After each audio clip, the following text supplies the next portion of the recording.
नमस्कार, मैं एसके राकेश आप सभी का इस चैनल पर बहुत बहुत स्वागत करता हूं। पिछले क्लास में हम लोग पॉलीगॉन के थ्योरी पर चर्चा किए थे। आज हम लोग उसके क्वेश्चन और आंसर पर चर्चा करेंगे, इस उम्मीद के साथ कि हम लोग थ्योरी क्लास को भली भांति समझ चुके हैं। यदि समझने अथवा समझाने में कहीं पे कुछ भूल हुई है, कुछ गड़बड़ी हुई है, उसे हम लोग क्वेश्चन आंसर के साथ साथ रिकॉल कर लेंगे। तो आइए शुरुआत करते हैं। एक नंबर क्वेश्चन है, किसी हेप्टागोन में कितना भुजा होता है। हेप्टागोन यानी कि सप्तभुज। तो किसी सप्तभुज में 7 भुजाओं की संख्या होती है। ध्यान देंगे, यही आपका सप्तभुज हो जाएगा, यही आपका सप्तभुज हो जाएगा, यही आपका हेप्टागोन है। तो हेप्टागोन में भुजाओं की संख्या 7 होती है। चलिए नेक्स्ट क्वेश्चन। अगला क्वेश्चन है, अष्टभुज के सभी अंतः कोणों का योग कितना होगा। अष्टभुज यानी कि ऑक्टागोन। तो ऑक्टागोन में 8 भुजा होते हैं, तो सभी अंतः कोणों का योगफल n-2 इंटू 180 के माध्यम से, जहां n भुजाओं की संख्या, अष्टभुज है तो भुजाओं की संख्या 8 - 2 इंटू 180, इस प्रकार से कैलकुलेशन कर लीजिएगा तो आपका 1080 डिग्री हो जाएगा। चलिए अगले क्वेश्चन पर आते हैं। उत्तल सप्तभुज के सभी बाह्य कोणों का योग कितना होगा। कोई भी बहुभुज हो, सभी बाह्य कोणों का योग हमेशा 360 डिग्री के बराबर होता है, चाहे वह त्रिभुज हो, चतुर्भुज हो, पंचभुज हो। तो आपका आंसर ऑप्शन नंबर सी हो जाएगा। उत्तल सप्तभुज के सभी बाह्य कोणों का योग 360 डिग्री के बराबर होगा। नेक्स्ट ध्यान देंगे, एक त्रिभुज में कितने विकर्ण होते हैं। तो एक त्रिभुज में कोई भी विकर्ण नहीं होता। ध्यान दीजिए, तो विकर्णों की संख्या का मान निकालने के लिए n × n-3/2 के माध्यम से हम लोग विकर्णों की संख्या की पुष्टि करते हैं। जहां n भुजाओं की संख्या, तो 3 × 3-3/2 यानी कि 3 × 0/2 यानी कि कितना 0। तो विकर्णों की संख्या 0 होंगे, यानी कि एक भी नहीं होंगे। ध्यान दीजिए तो जरा सा, यदि आप समबाहु त्रिभुज की परिकल्पना करते हैं, मान लेते यही आपका समबाहु त्रिभुज है, आप यह शीर्ष से सामने की भुजा पर यह लंब डालते हैं, यह विकर्ण नहीं होता है। चतुर्भुज में ध्यान देंगे, चतुर्भुज में यह आपका विकर्ण होते हैं, चतुर्भुज में आपके विकर्ण होते हैं, लेकिन त्रिभुज में यह आपका परपेंडिकुलर होता है, विकर्ण नहीं होते हैं, डायगोनल नहीं होता है। नेक्स्ट, एक सप्तभुज में विकर्ण कितने होंगे। ध्यान देंगे, एक सप्तभुज में विकर्णों की संख्या फार्मूला के माध्यम से आइए हम लोग निकाल लेते हैं। n × n-3/2 के माध्यम से, जहां n भुजाओं की संख्या को डिनोट करेगा। n के स्थान पर 7 रखेंगे, 7 × 7 - 3/2। चलिए ध्यान देंगे, 7 × 4/2। इस प्रकार से आप कैलकुलेशन कर लीजिएगा तो विकर्णों की संख्या कितनी हो जाएंगी, तो 14 हो जाएंगे। नेक्स्ट, षष्ठभुज के सभी अंतः कोण का मान कितना होगा। षष्ठभुज यानी कि हेक्सागोन में सभी अंतः कोणों का योग पूछ रहा है कि क्या होगा। तो फार्मूला के माध्यम से n - 2 इंटू 180 के माध्यम से 720 डिग्री हो जाएगा। जहां n भुजाओं की संख्या यानी कि कितना रखेंगे, तो 6 रखेंगे, 720 डिग्री। नेक्स्ट ध्यान देंगे, एक चतुर्भुज के अंतः कोण का अनुपात 2:3:3:4 है, तो इसके सबसे बड़े कोण का माप कितना होगा? तो चतुर्भुज में सभी अंतः कोणों का योगफल 360 डिग्री होगा। फार्मूला के माध्यम से भी आप निकाल सकते हैं। n-2 इंटू 180, जहां n भुजाओं की संख्या 4 रखेंगे, कैलकुलेशन कीजिएगा, 360 डिग्री प्राप्त हो जाएगा। तो चतुर्भुज में सभी अंतः कोणों का योगफल 360 डिग्री हो गया। सबसे बड़े कोण का माप पूछ रहा है। देखिए, तो अनुपात में यह सबसे बड़ा दिखाई दे रहा है। स्वाभाविक सी बात है कि वह जो कोण होगा, एंगल होंगे, वो सबसे बड़े होंगे। तो टोटल का तुलना हम लोग टोटल से कर लेंगे। सबसे बड़े कोण का माप निकालने वाले हैं, तो टोटल का तुलना टोटल से 4 और 3 7, 3 10 और 2 12, और जिसका मान निकालना है उसके लिए हम लोग मल्टीप्लाई कर लेते हैं। 4 से मल्टीप्लाई कर लेंगे, सबसे बड़े कोण का माप आ जाएगा। यहाँ पर देख लीजिए, तो यहाँ 120 डिग्री। नेक्स्ट, यदि एक पंचभुज के अंतः कोण क्रमशः, यहाँ पर थोड़ा मिस प्रिंटिंग हो गया है, इसको सुधार कर लीजिएगा। यहाँ पर आपका है x plus 2, 2x minus 3, 3x minus 5, और ये आपका सही है 4x माइनस 4। एक बार पुनः देख लेंगे। कोण है x plus 2, 2x minus 3, 3x minus 5, ये आपका सही है 4x माइनस 4। इसमें सबसे बड़े कोण का माप पूछ रहा है। एक पंचभुज दिया गया है, उसमें सभी पांचों कोणों का मान अलग अलग दिया हुआ है इस प्रकार से। तो सबसे बड़े कोण का माप पूछ रहा है कि क्या होगा। तो ध्यान दीजिएगा, क्योंकि अगर यह रेगुलर पॉलीगोन होता तो सभी अंतः कोण आपस में बराबर होते हैं, अर्थात यह रेगुलर पॉलीगोन नहीं है, इरेगुलर पॉलीगोन है। इसीलिए इसका भुजाओं का जो माप होगा अलग अलग होगा। स्वाभाविक सी बात है, अंदर में बनने वाले कोण भी अलग अलग होंगे। बहरहाल सभी अंतः कोणों का योग तो निकाला ही जा सकता है फार्मूला के माध्यम से। तो पंचभुज के सभी अंतः कोणों का माप तो n-2 इंटू 180 के माध्यम से निकालेंगे हम लोग। n के स्थान पर 5 रखेंगे, 5 माइनस 2 यानी कि 3। यहाँ पर 180 से मल्टीप्लाई कर लीजिएगा तो 540 डिग्री हो जाएगा। तो सभी अंतः कोणों का योगफल 540 डिग्री हो गया पंचभुज का। सबसे बड़े कोण का माप पूछ रहा है। अब यहाँ पर ध्यान देंगे, थोड़ा कैलकुलेशन है, इतना नोट कर लीजिएगा। यह सभी अंतः कोणों का योगफल x plus 2 plus 2x minus 3 plus 3x minus 5 plus 4x minus 4 equal to 540। Calculation करेंगे, x और x 2x और ये आपका 2x कितना हो जाएगा, तो 4x, और यहाँ आपका 3x 7x और 4x 11x, और यहाँ पर प्लस 2 है और माइनस 3, तो -1 और -5, -6 और -4 माइनस आपका 10 इक्वल टू 540।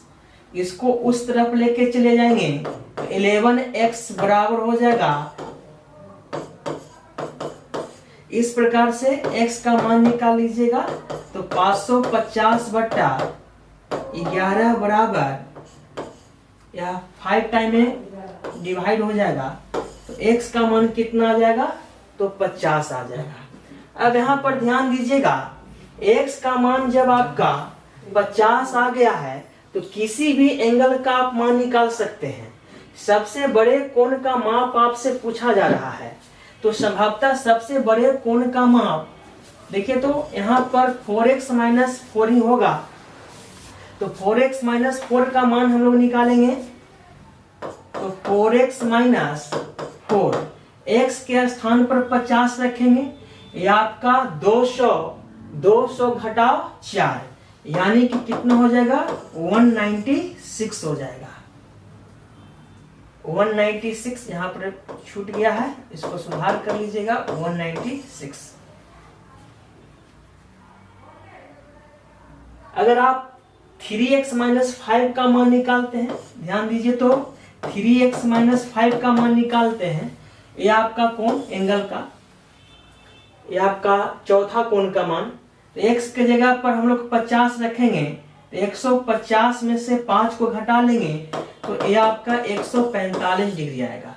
सबसे बड़ा कोण यही है 4x माइनस 4।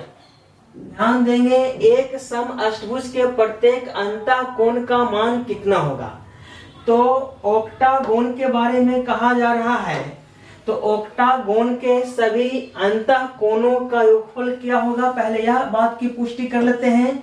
n-2 इंटू 180 यह ऑक्टागोन का सभी अंतः कोण का योग है, और n भुजा से यदि डिवाइड कर लेंगे तो प्रत्येक अंतः कोण का मान आ जाएगा। n के स्थान पर हम लोग क्या रखेंगे, 8 रखेंगे, तो 8 माइनस 2 यानी कि 6 इंटू 180/8। कैलकुलेशन कर लीजिएगा यहाँ पर,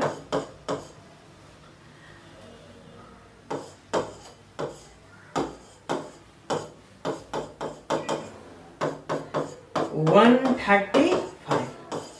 135 डिग्री। तो सम अष्टभुज के प्रत्येक अंतः कोण का मान 135 डिग्री के बराबर होगा। नेक्स्ट, एक बहुभुज के प्रत्येक अंतः कोण का मान 135 डिग्री है, तो उसके कितने भुजा होंगे। तो ध्यान दीजिएगा, वैसे तो अभी चर्चा किए हैं कि अंतः कोण जिसका 135 डिग्री होगा वह ऑक्टागोन होगा, लेकिन इसको हम लोग अरेंजमेंट कैसे करेंगे इसको थोड़ा सा देख लेते हैं हम लोग। तो एक बहुभुज के प्रत्येक अंतः कोण का मान 135 डिग्री है, तो उनके भुजाओं की संख्या कितनी होगी। तो भुजाओं की संख्या के पुष्टि के लिए 360/180 माइनस थीटा यानी कि 135 डिग्री, इसी का कैलकुलेशन कर लीजिएगा, तो यहाँ पर 8 हो जाएगा।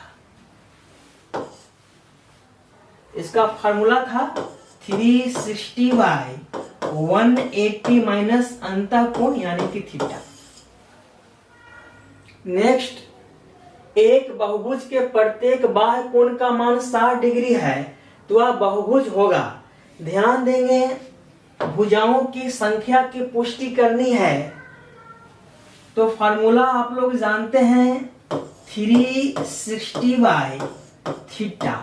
यहाँ पर भुजाओं की संख्या की पुष्टि हो जाएगी, तो 360 यहाँ पर 60 कर लीजिएगा, भुजाओं की संख्या की पुष्टि हो जाएगी। तो यह क्या बनेगा, तो षष्ठभुज बनेगा। कैसा बहुभुज, तो षष्ठभुज। नेक्स्ट, एक बहुभुज में अनंत भुजाएं हैं, तो वह क्या होगा। ध्यान दीजिएगा, जो वृत्त होता है वह अनंत बिंदुओं अथवा अनंत भुजाओं से मिलकर बनता है। कल्पना कीजिए, इस प्रकार से आप एक अनंत बिंदुओं से एक वृत्त का निर्माण कर सकते हैं।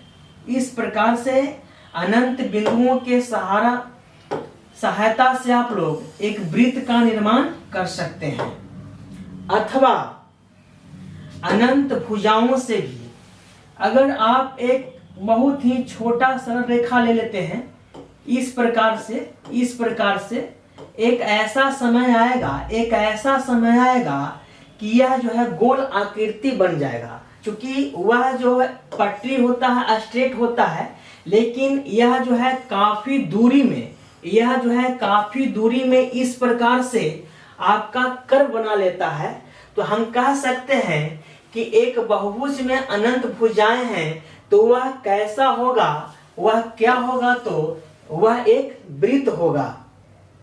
नेक्स्ट, यदि किसी बहुभुज के प्रत्येक भुजा द्वारा उसके केंद्र पर 60 डिग्री का कोण बनाया जाता है, तो वह किस तरह का बहुभुज होगा।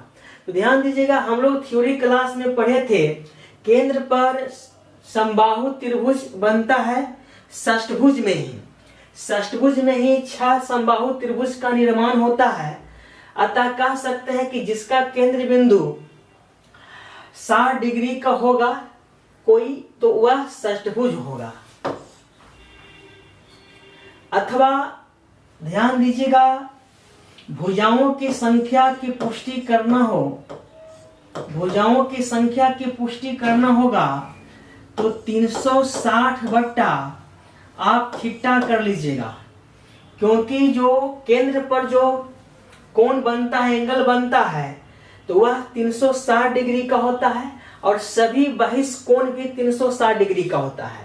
तो यहाँ पर दो बात की यहाँ पर पुष्टि करना चाहेंगे। यदि प्रत्येक बहिष कोण का मान दिया हुआ है, तो भुजाओं की संख्या के पुष्टि के लिए 360 बटा थीटा करेंगे, या फिर आप भुजाओं की संख्या निकालना है और आपका केंद्र बिंदु दिया हुआ है, केंद्र का कोण दिया हुआ है, तो आप 360 बटा थीटा करेंगे। एक बार पुनः देख लीजिएगा, यदि किसी बहुभुज के प्रत्येक भुजा द्वारा उसके केंद्र पर 60 डिग्री का कोण बनाया जाता है, तो वह किस तरह का बहुभुज होगा। तो हम लोग पिछले थ्योरी क्लास में चर्चा कर चुके हैं कि वह जो है षष्ठभुज होगा, क्योंकि षष्ठभुज में 6 त्रिभुज बनते हैं और प्रत्येक त्रिभुज समबाहु त्रिभुज होता है, जिसका केंद्र बिंदु या केंद्र पर बनने वाला कोण 60 डिग्री का होता है। तो आप भुजाओं की संख्या आप निकाल सकते हैं 360 बटा थीटा, यानी कि आप 360 बटा 60 डिग्री कर लीजिएगा, तो भुजाओं की संख्या की पुष्टि हो जाएगी। यदि भुजाओं की संख्या की पुष्टि दूसरा रूप में की जाए, जैसे अगर रहे कि प्रत्येक यदि बहिष कोण 60 डिग्री का हो, तो उसमें कितने भुजाओं की संख्या होंगे, तो वहां पर भी हम लोग 360 बटा थीटा करते हैं, यहां पर भी 360 बटा थीटा किए हैं, क्योंकि बहिष कोण का योगफल भी 360 होता है और केंद्र पर बनने वाला कोण भी 360 डिग्री का होता है। थोड़ा सा देख लीजिए तो इसको, यदि कोई आपका हेक्सागोन है,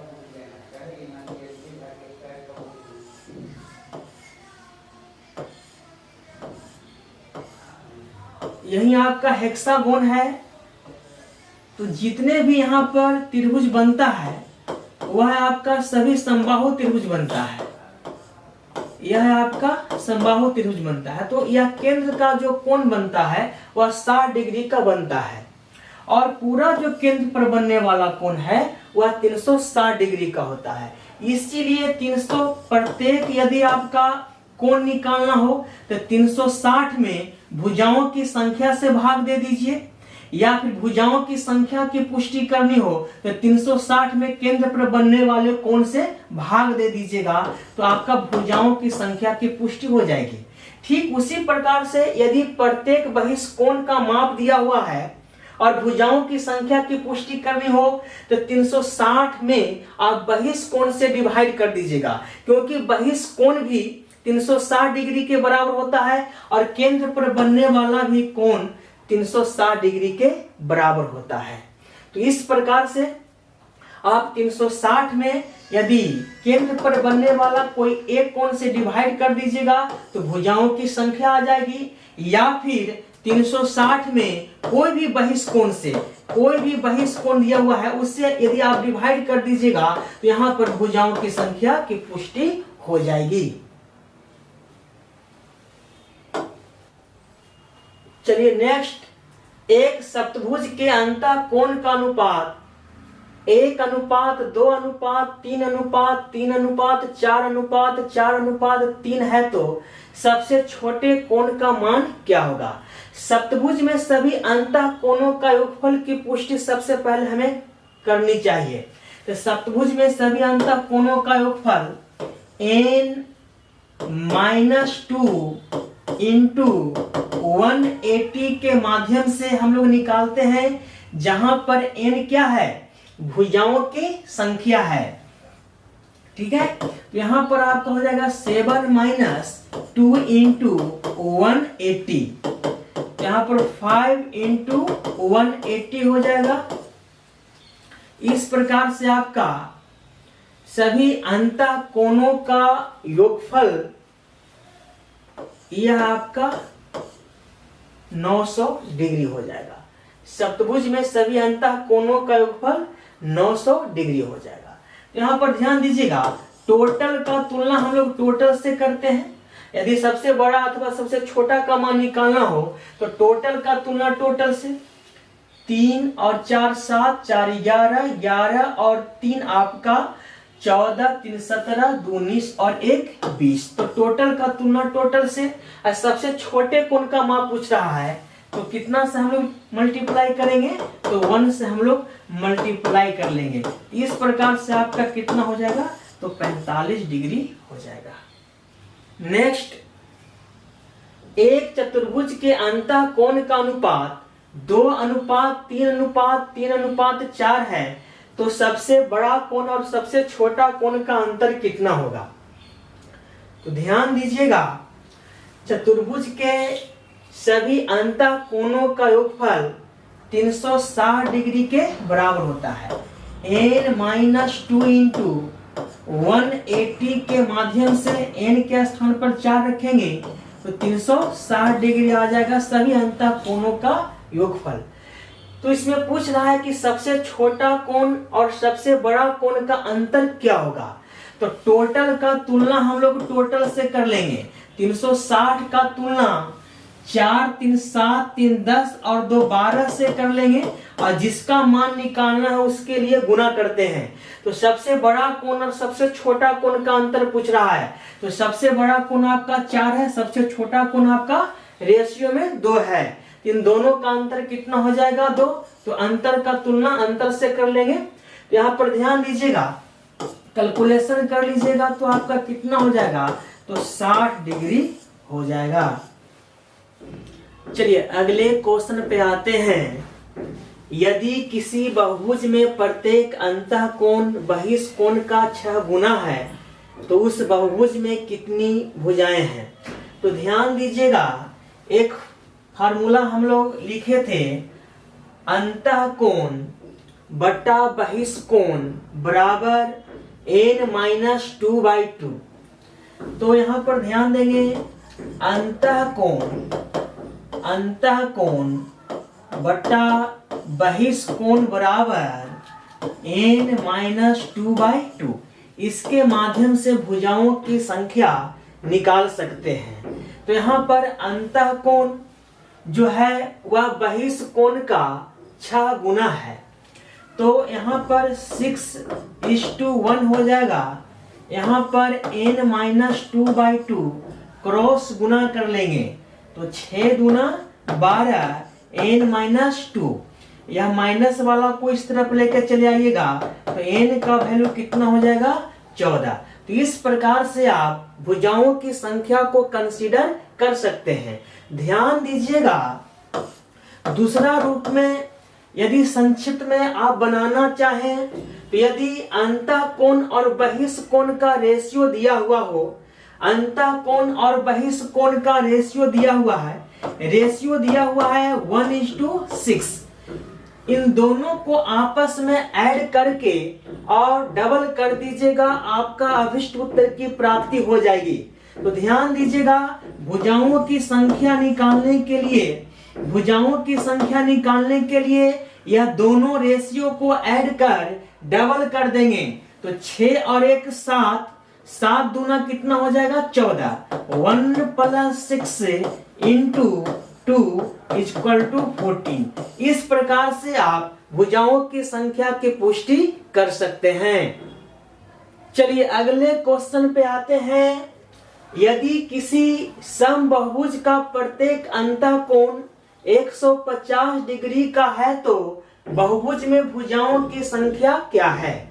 तो ध्यान दीजिएगा, भुजाओं की संख्या बराबर, ध्यान देंगे, भुजाओं की संख्या बराबर 360 बाय 180 माइनस थीटा के माध्यम से निकालेंगे।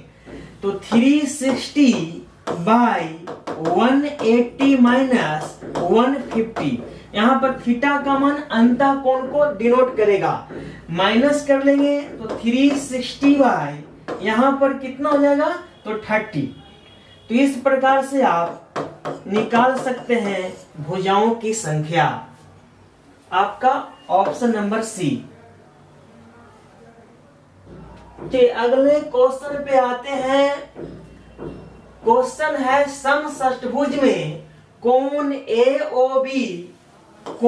AOB के प्रत्येक कोण का मान क्या होगा? इसका वैल्यू पूछ रहा है।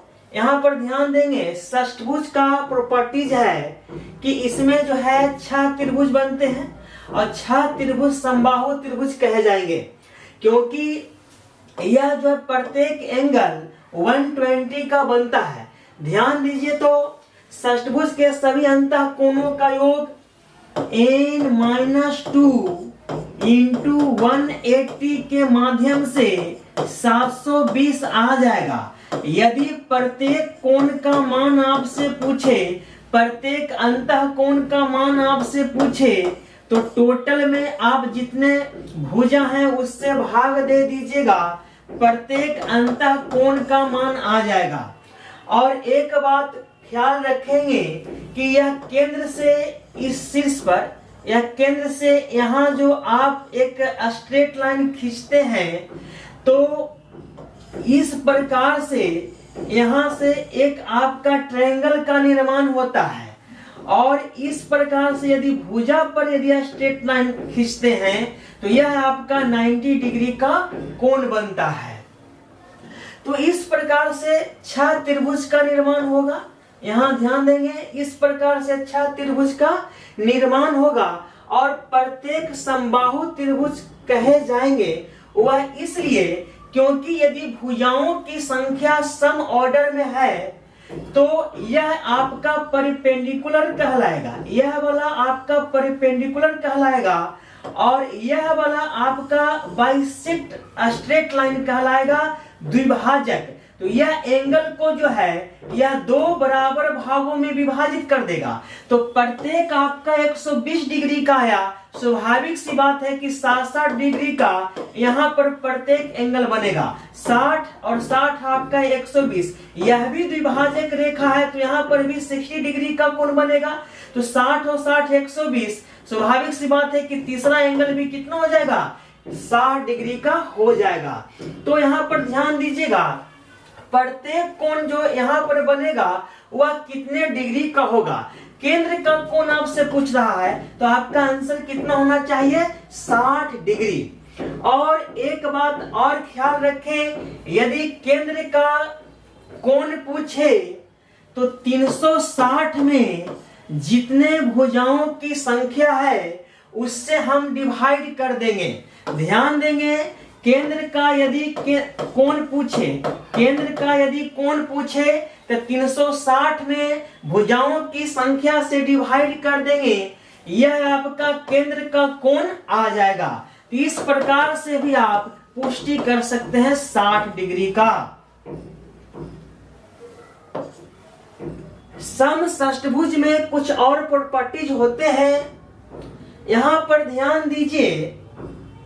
यदि इसमें आपको विकर्णों की संख्या की पुष्टि करनी होती तो n इंटू n-3/2 के माध्यम से आप विकर्णों की संख्या की पुष्टि कर सकते हैं, जहां n भुजाओं की संख्या को डिनोट करेगा। n के स्थान पर यहां पर 6 रखेंगे, इंटू 6 - 3/2 कर लेंगे तो यहाँ पर विकर्णों की संख्या कितनी हो जाएंगे? तो 9 हो जाएंगे। ध्यान दीजिए, तो अगर आप यहां से शुरुआत करते हैं तो एक विकर्ण यह होता है, दूसरा विकर्ण यह हो जाएगा, तीसरा विकर्ण आपका ये हो जाएगा। तो इस पॉइंट से 3 विकर्णों की संख्या की पुष्टि हो रही है। इस पॉइंट से देखिए तो जरा सा, यह चौथा विकर्ण, यह आपका 5वां विकर्ण और यह आपका 6वां विकर्ण। इस पॉइंट से देखेंगे तो इस पॉइंट से आपका यह 7वां विकर्ण, यह आपका 8वां विकर्ण, और इस पॉइंट से यदि आप देखेंगे तो यह आपका 9वां विकर्ण हो जाएगा। इस प्रकार से थोड़ा सा उलझा हुआ मामला हो जाता है। अतः विकर्णों की संख्या की पुष्टि के लिए यह वाला फार्मूला का उपयोग करते हैं। चलिए अगले क्वेश्चन पे आते हैं। किसी बहुभुज के अंतः कोण और बाह्य कोण का अनुपात 3:1 है तो बहुभुज में कुल कितने भुजाएं हैं? अभी हमने आपको बताया कि यदि अंतः और बाह्य का रेशियो दिया हुआ हो, यदि अंतः और बाह्य का रेशियो दिया हुआ हो तो भुजाओं की संख्या के लिए यह दोनों रेशियो को ऐड कर 2 से मल्टीप्लाई कर लेंगे, भुजाओं की संख्या की पुष्टि हो जाएगी। तो इस प्रकार से कितनी भुजाएं हो जाएंगी? तो 8। चलिए अगले क्वेश्चन पर, नीचे दिए गए समषष्ठभुज में यदि O केंद्र है तो, यहां पर ध्यान दीजिएगा, समषष्ठभुज में O सेंटर दिया गया है। तो यहां पर स्वाभाविक सी बात है कि x का ही मान पूछा जा रहा है, x कितने डिग्री का होगा। अभी हम लोग कॉन्सेप्ट हासिल किए हैं कि यदि सम ऑर्डर में होगा तो यह लाइन जो है आपका द्विभाजक रेखा कहलाएगा, यह लाइन आपका द्विभाजक रेखा कहलाएगा। और अभी हम लोग सीखे हैं कि यह जो है अंदर में जो बनता है एंगल 60 डिग्री का, क्योंकि यह अंदर में समबाहु त्रिभुज का निर्माण होता है। और यहाँ पर यह आपका समबाहु त्रिभुज में या तो यह आपका द्विभाजक रेखा भी होता है या फिर आपका परपेंडिकुलर भी होता है। तो इस प्रकार से पूरा यहाँ आपका 60 डिग्री का एंगल बन रहा है। तो स्वाभाविक सी बात है कि x का वैल्यू कितना हो जाएगा? तो 30 डिग्री हो जाएगा।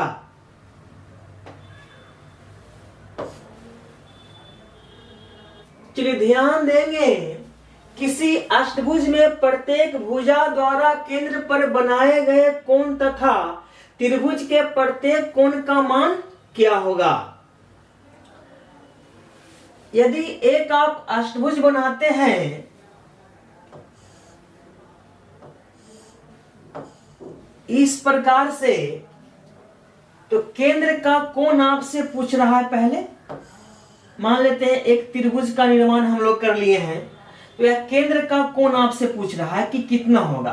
पहला क्वेश्चन है, तो ध्यान देंगे, यदि केंद्र का कोण पूछे, यदि केंद्र का कोण पूछे तो 360 में आप भुजाओं की संख्या से डिवाइड कर लेंगे तो आपका केंद्र का कोण आ जाएगा। तो यह केंद्र का कोण कितना डिग्री? तो 45 डिग्री। यह वाला आपका 45 डिग्री का बनेगा। यह दोनों आपका एंगल जो होगा थीटा थीटा हो सकता है, बराबर होंगे दोनों आपस में, क्योंकि यह आपका द्विभाजक रेखा है। क्योंकि यहाँ पर सम ऑर्डर में भुजाओं की संख्या है, तो सम ऑर्डर में जब भुजाओं की संख्या होंगे तो यह आपका द्विभाजक रेखा कहलाएगा। तो यहाँ पर यदि आपका थीटा बनेगा तो यह भी आपका थीटा बनेगा, यहाँ पर भी थीटा बनेगा तो यह भी आपका थीटा का निर्माण होगा। इस प्रकार से द्विभाजक रेखा यह अंतः कोण को 2 बराबर भाग में बांट देता है। यहाँ पर ध्यान दीजिएगा, एक शीर्ष कोण या आप कह सकते हैं कि सेंटर का जो कोण है वह पता चल गया है 45 डिग्री। यह दोनों कितने हो जाएंगे? तो यहाँ पर 2 थीटा बराबर 180 माइनस यहाँ पर 45 हो जाएगा। इसलिए थीटा का मान कितना हो जाएगा, तो 135/2 हो जाएगा। तो यह प्रत्येक आपका थीटा कितना डिग्री का होगा, 135/2 डिग्री का हो जाएगा। तो पहला तो जवाब हो जाएगा आपका 45 डिग्री, यहां पर सेंटर का कोण हो जाएगा 45 डिग्री। दूसरा का आपका जवाब हो गया प्रत्येक एंगल कितने का होगा, तो 135/2 डिग्री का होगा।